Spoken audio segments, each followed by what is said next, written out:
हम सबके नेता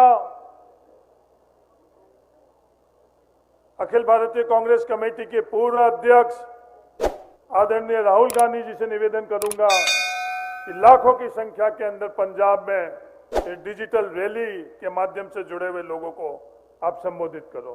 आदरणीय राहुल गांधी जी।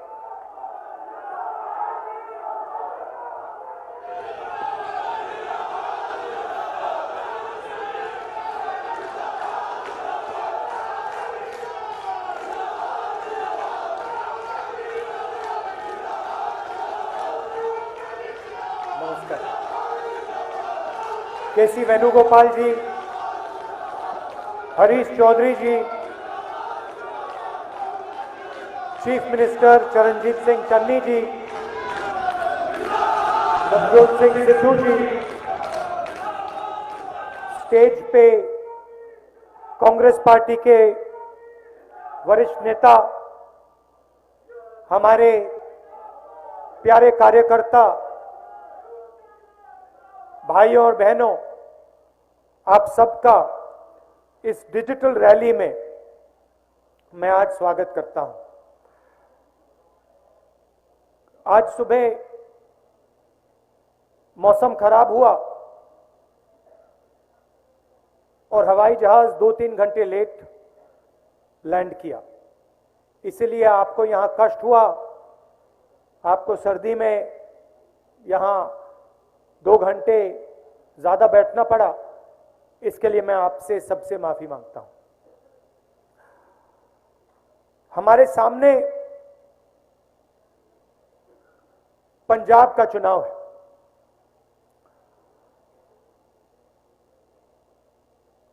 ये सिर्फ एक चुनाव नहीं है, ये पंजाब के भविष्य का सवाल है।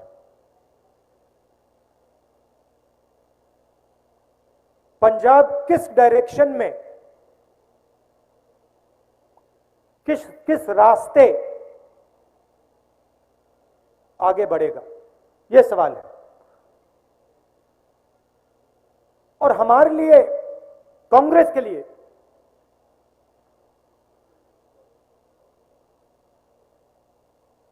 पंजाब एक सिंबल है, एक चिन्ह है। यह हमारे लिए सिर्फ एक प्रदेश नहीं है, यह हमारे लिए एक विचारधारा है, एक सोच है। पंजाब भाईचारा है,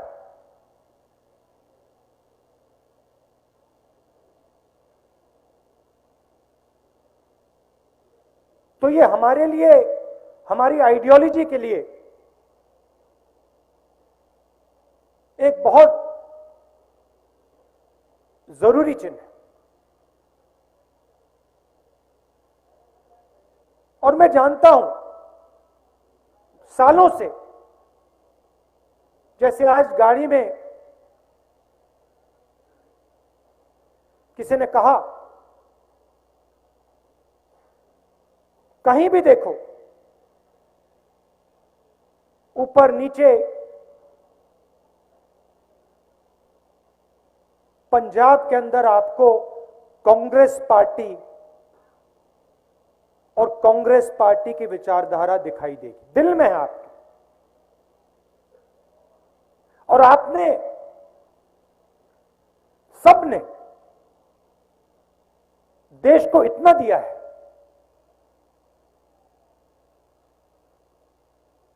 प्रधानमंत्री जी दिया आपने, 10 साल मनमोहन सिंह जी ने इस देश को रास्ता दिखाया, वो आपकी देन है। और फिर से कहता हूं, मनमोहन सिंह जी सिर्फ एक व्यक्ति नहीं है,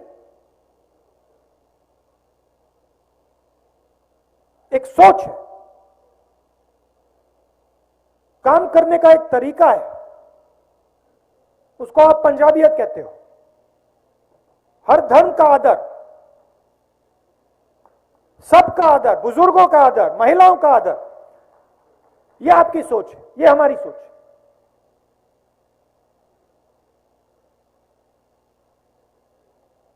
तो रास्ता आपने चुनना है।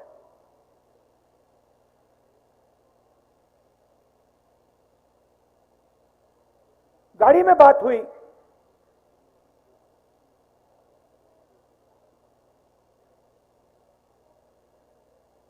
कि आगे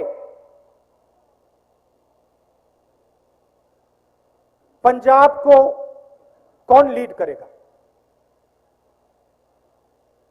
मीडिया वाले उसको सीएम कैंडिडेट कहते हैं,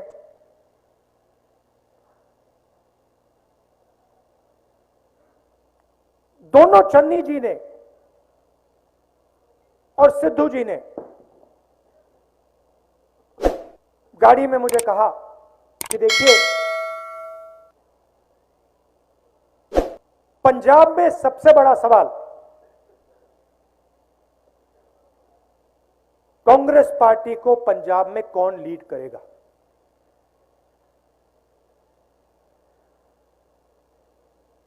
और दोनों ने मुझे आश्वासन दिया और मैं बहुत खुश हुआ कि देखिए, दो लोग तो लीड नहीं कर सकते, एक ही व्यक्ति लीड करेगा। और दोनों ने मुझे कहा, जो भी लीड करेगा, कसम खा के दूसरा व्यक्ति अपना पूरा दम, अपनी पूरी शक्ति उसकी मदद करने में लगा देता। और मैं सुन रहा था,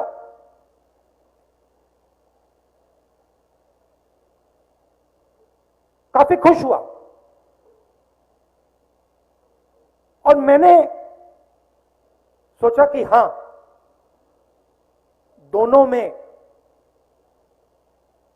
दोनों के दिल में कांग्रेस पार्टी की सोच है।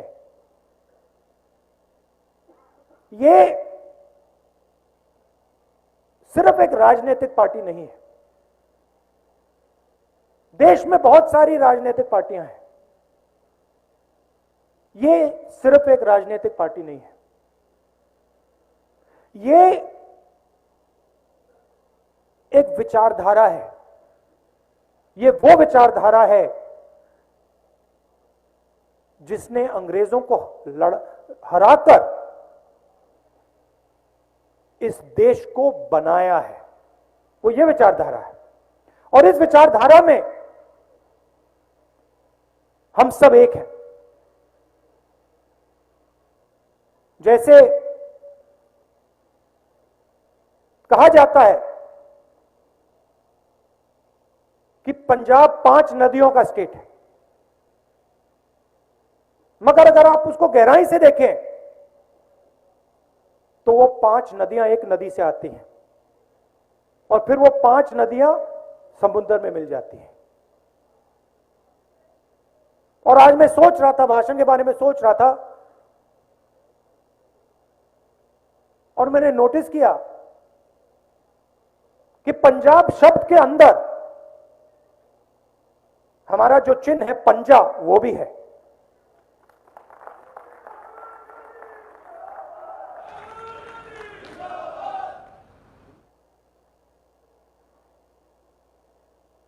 तो मैंने कहा, ठीक है, अगर कांग्रेस पार्टी चाहती है, क्योंकि आमतौर से हम ये नहीं करते हैं, मगर अगर कांग्रेस पार्टी चाहती है और कांग्रेस पार्टी का कार्यकर्ता चाहता है और पंजाब चाहता है, तो फिर हम चीफ मिनिस्टर का निर्णय आपके लिए ले लेंगे। कैसे लेंगे? अपने कार्यकर्ताओं से पूछकर,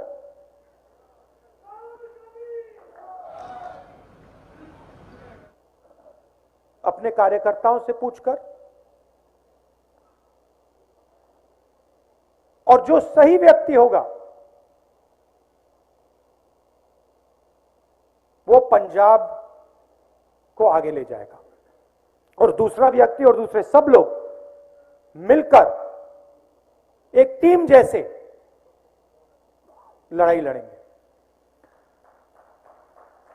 थोड़ा सा मैं आपको देश के बारे में और पंजाब के बारे में बताना चाहता हूं।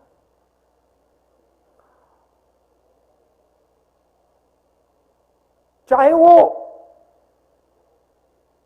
नरेंद्र मोदी जी हो, बीजेपी हो,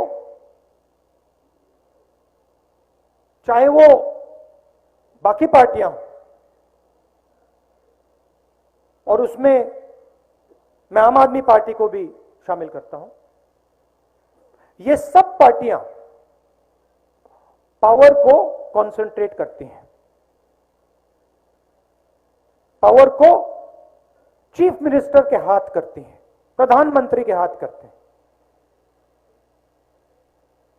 कांग्रेस की विचारधारा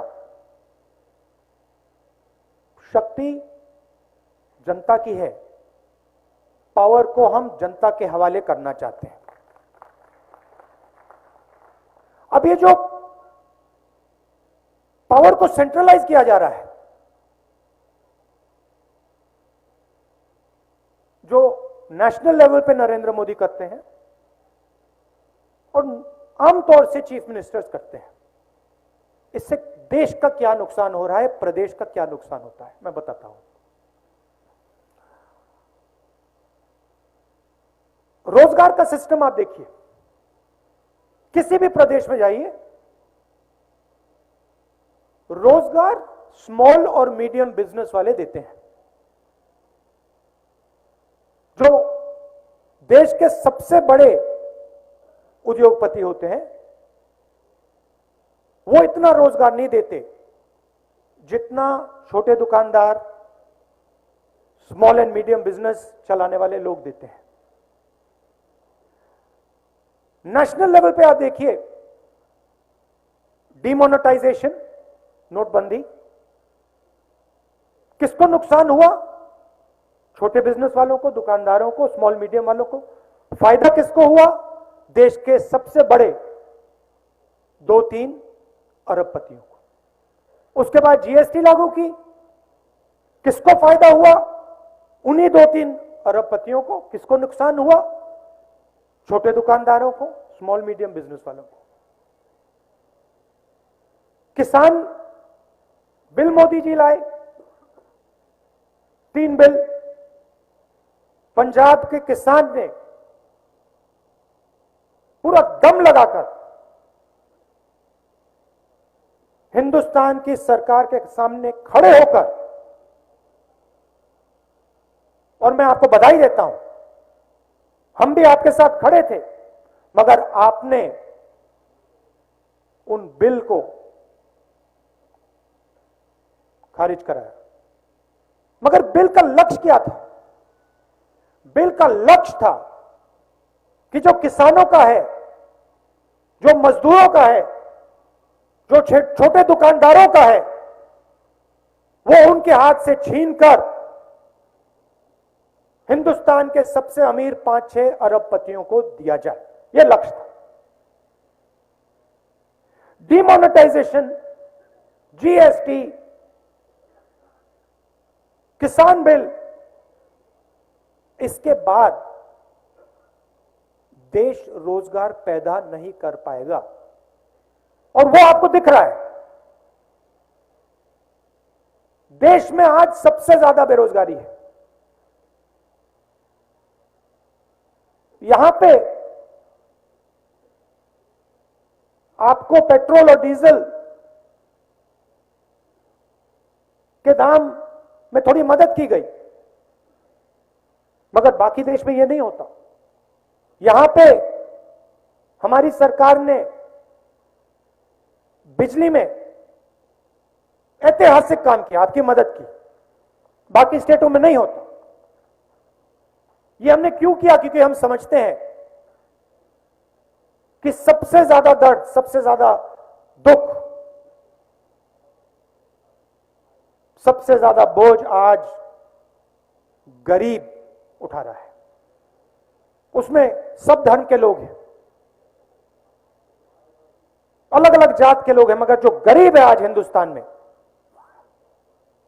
पूरा का पूरा बोझ उसके कंधों पे रख दिया गया है और हम वो बोझ कम करना चाहते हैं। तो पावर को हम पंजाब में डिसेंट्रलाइज कैसे करेंगे, सवाल उठता है। सबसे पहले जो आपका पैसा है 4 एरियाज में है: शराब, माइनिंग, ट्रांसपोर्ट और केबल टीवी। इन सिस्टम्स में हजारों करोड़ रुपए आपके हैं, वो आप तक नहीं पहुंचते। हमने शुरुआत की है, मगर हमें एवोल्यूशन नहीं चाहिए, हमें रेवोल्यूशन चाहिए। जो आपका धन है वो हम आपके हवाले करना चाहते हैं और इन 4 एरियाज में हम एवोल्यूशनरी काम नहीं करेंगे, हम रेवोल्यूशनरी काम करने जा रहे हैं।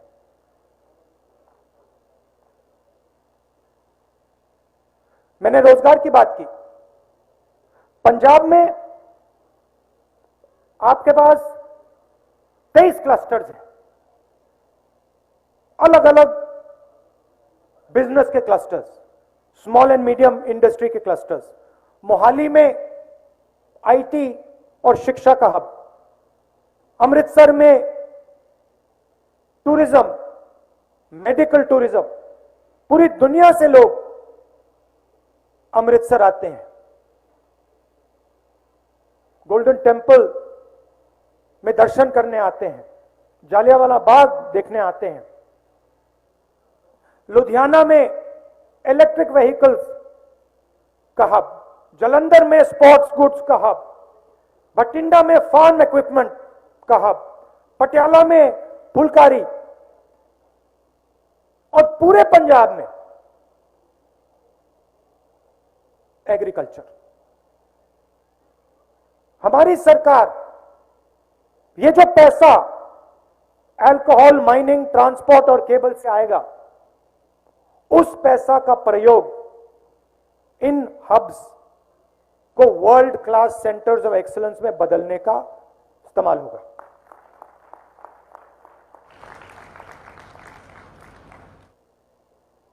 हम चाहते हैं कि मेड इन पंजाब पूरी दुनिया को ये शब्द दिखने लग जाए, मेड इन पंजाब। पंचायती राज की राजीव जी ने बात की थी। हम चाहते हैं कि जो हमारे प्रधान हैं, सरपंच हैं, लोकल बॉडीज में जो हमारे नेता हैं, कॉर्पोरेटर्स हैं, पावर उनके हाथ में दी जाए और डायरेक्ट उनके हाथ में दी जाए और ब्यूरोक्रेसी से पंजाब ना चलाया जाए। तो ये एक और उदाहरण डिसेंट्रलाइजेशन का। तीसरा उदाहरण,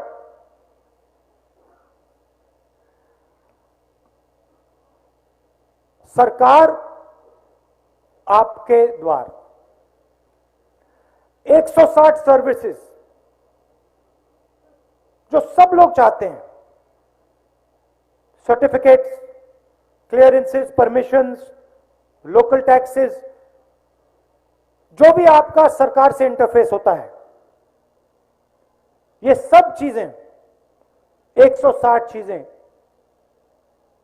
वन विंडो में हम आपके घर डायरेक्ट पहुंचा देंगे।